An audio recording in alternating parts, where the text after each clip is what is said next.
Dian Soma. What? What?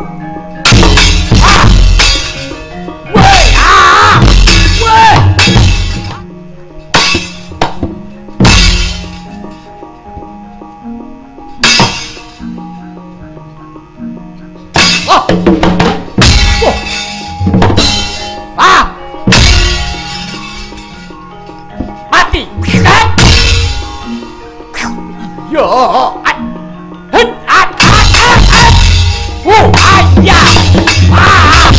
Oh, ayah. Tuh,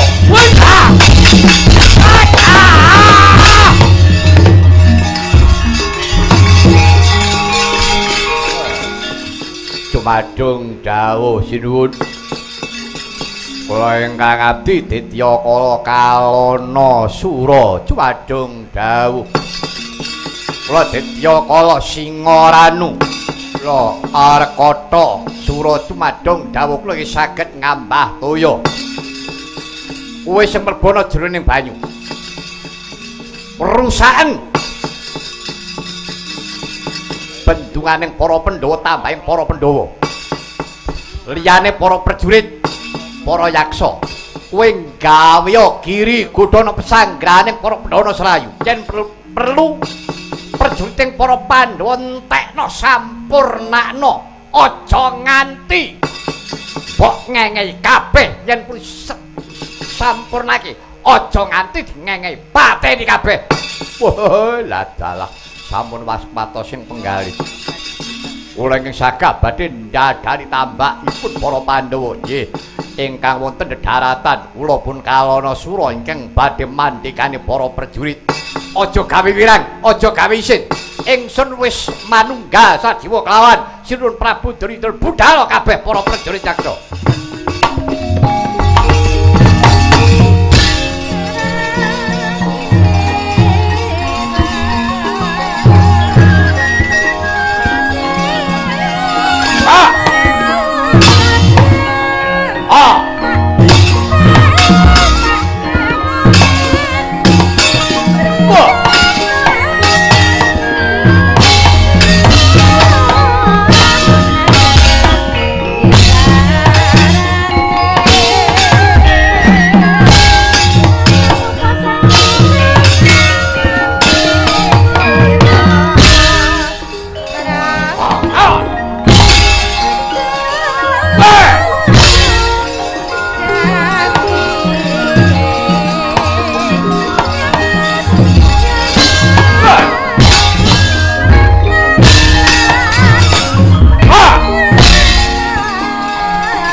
Kacariton nggih Senggana ya sang Anoman.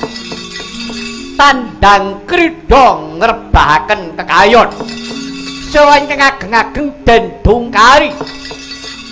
Minangka kekiyataning tambak narya bendung irining Bengawan Serayu. Krida saksana jeneng mangke Senggana krida panjaya ngembat-embat penjalin candrane.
rawuh paduka sinuwun mandura pangabekti kula katur Koko Prabu pangabekti kula katur.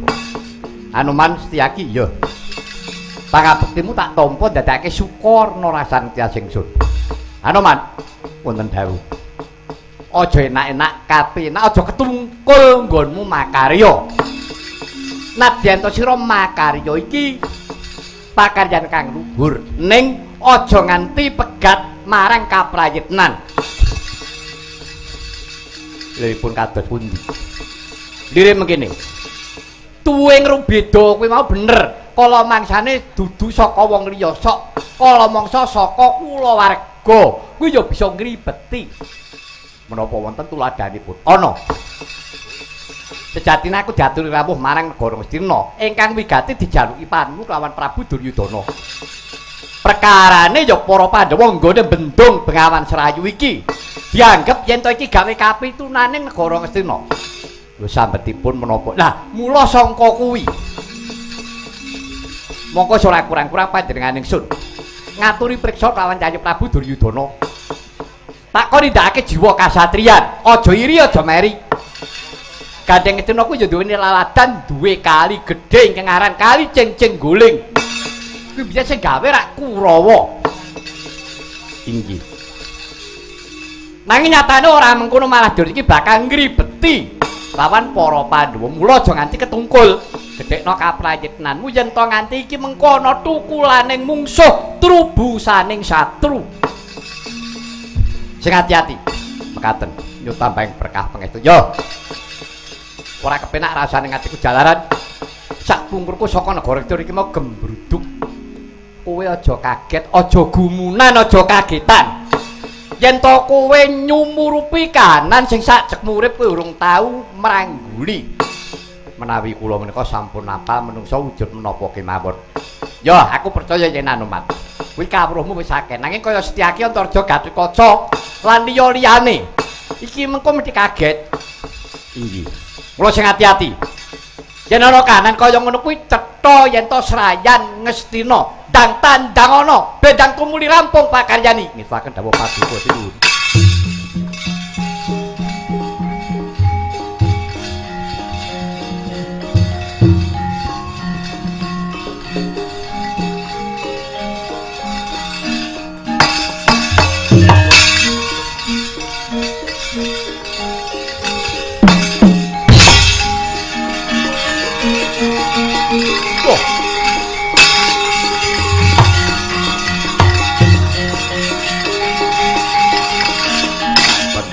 Nyawang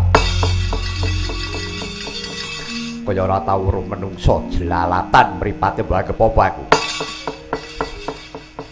Ya perkara kowe tak sawang wis rek ora dadi ngopone mbok aja nyogok lambe ngono lho.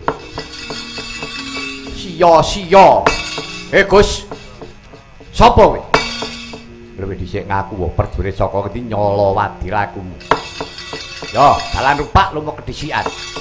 Prajurit Tawang Limengan. Aku abdi kinasih Tawang Limengan Kekesek Ratu Gustiku Prabu Godha Mangkara. Petakon kang dadi jenengku aku Patih Subandara aran. Sapa kowe? Satriya Suwala Bumi Raden Arya Setyaki. Setyaki. Singa Mulang Jaya, Singa Mulang Jaya. Kowe sing mandhegani para nom-noman sing padha makarya iki. Ora tedeng aling-aling dasar mengkono. Apa ora mbok pikir kanthi meneh ora mbok pitung kanthi ganep. Yen to Pandhawa bendung Bengawan Serayu iki gawe kapitunan negara Ngastina. Yen pancen gawe kapitunane wong Stina, keneng apa dapurmu melu cawe-cawe. Ngastina iku apa? Kurawa itu mandang gawe apa kok ora wani maju mrene. Aja kowe sing maju. Iki ora ana sambung rapete karo kowe mundhak klera-kleru kakean mungsuh mundura. Lho.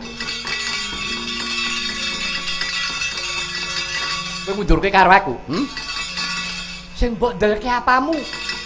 Awakmu kuru dedekmu mung sekilan.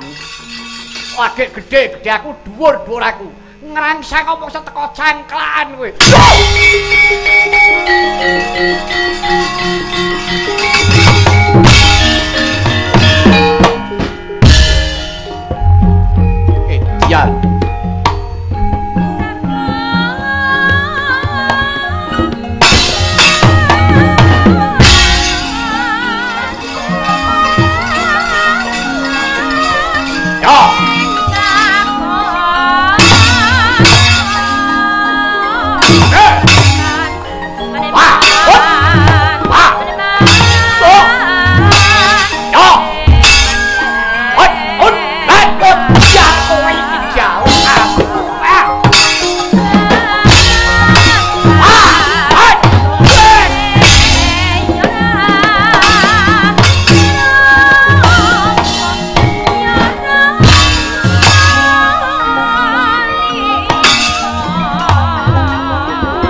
Godok pecah sirahmu ya.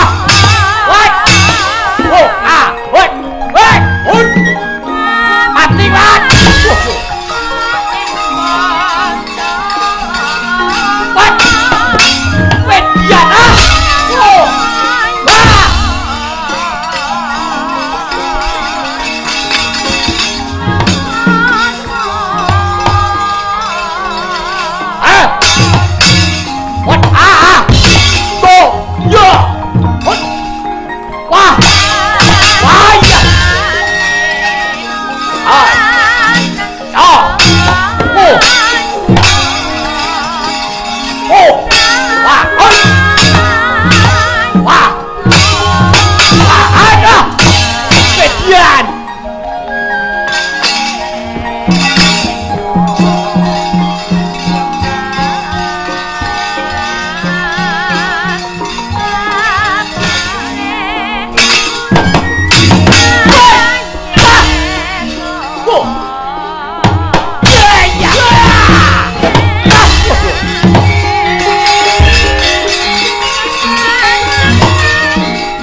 Kon karo aku.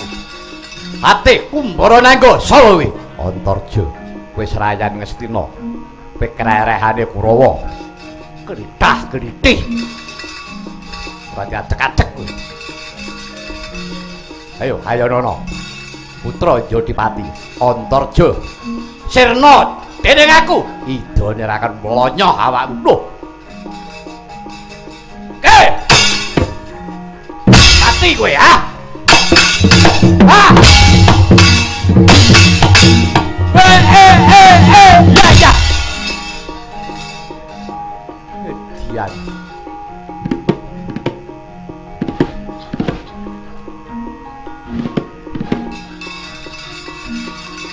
Wah, kaya welut.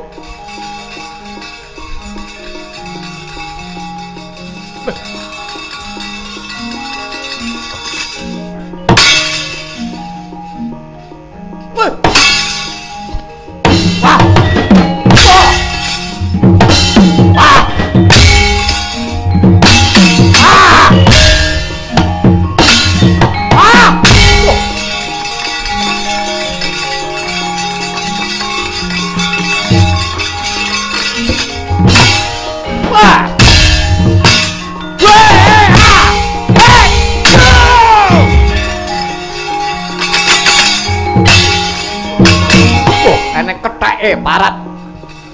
Kaca cerewet lihat. Wah. Edian.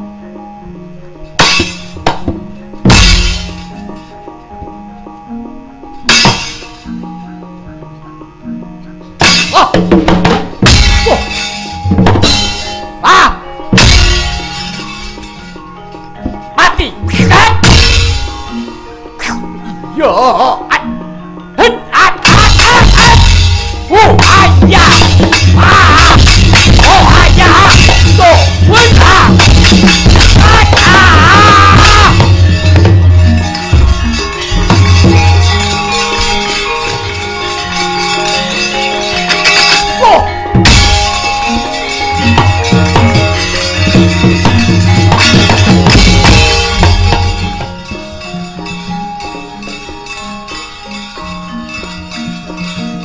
Oh.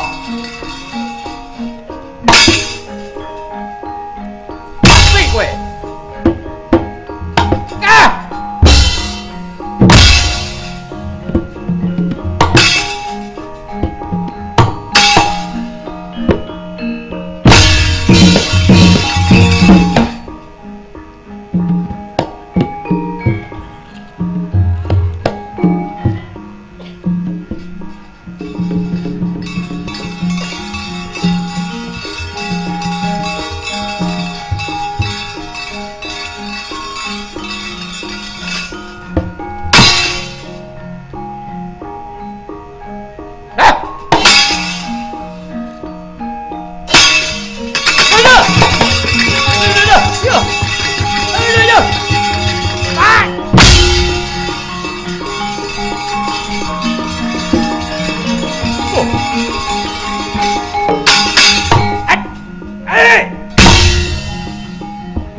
Handi mau.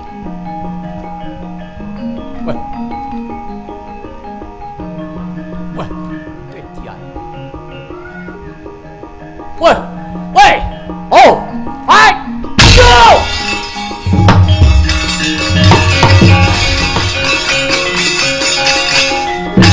oh, ketian sopan. What? What? Ah. Woi, ah. Woi.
Nggih.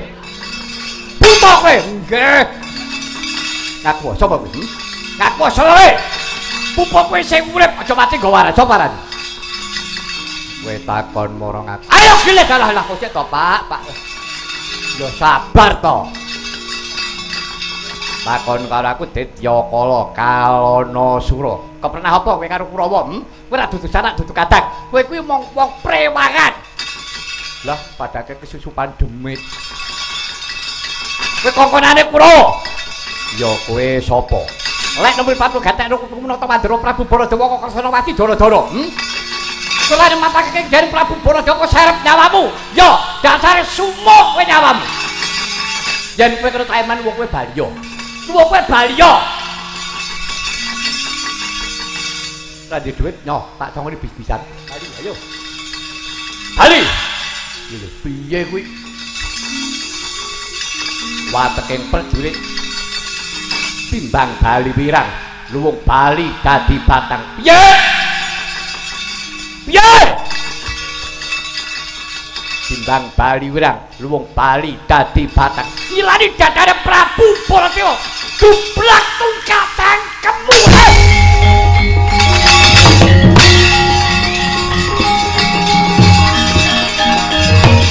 Wah.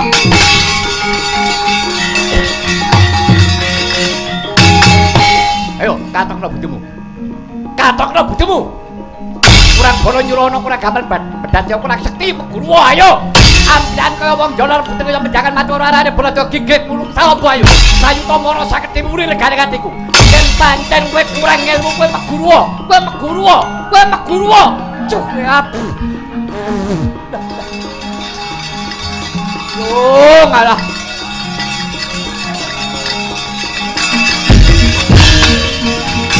Ayo nyododo didodo. Baladewa iki bantenge wong tanah Jawa ayo. Lekno pripanu gatekno bombongku. Yo. Aku belajar topo. Kamu diampun. Ayo. Aku sewu legane-atiku. Iki jeneng aku. Kalau aku ebet lah. Biar ayo. Ojo pijet ayo. Baladewa iki lho iki lho. Baladewa iki lho. Go.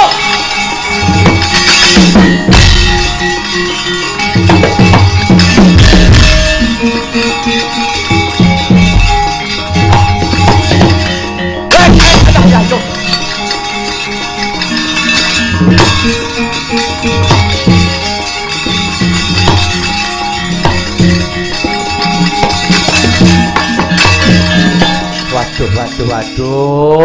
Waduh.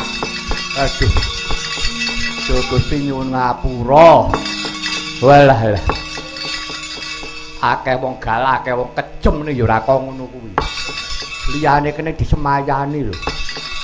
Iki blas jak kompromi kok moh-moh tenan. Jane ya wis tuwek. Meh 70 kok galake cek kaya ngono. Nah, ya Prabu Baladewa, aja sumbar. Aku urung gelem kalah entenono waresku ing mburi.